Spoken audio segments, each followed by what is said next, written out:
Friends, you are now watching our Kiribati 50 kW solar system job site. This is the control room.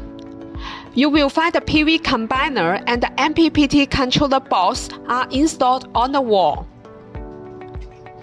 This is the lithium battery cabinet. It is 384 volt and 150 amp hour. So totally, you will get 56 kWh for the battery storage.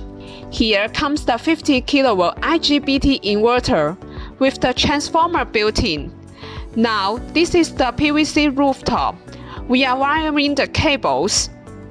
There are totally 90 pieces solar panels, 600 watt.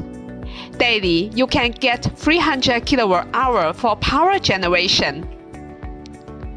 If you also have solar system inquiry, please feel free to contact us.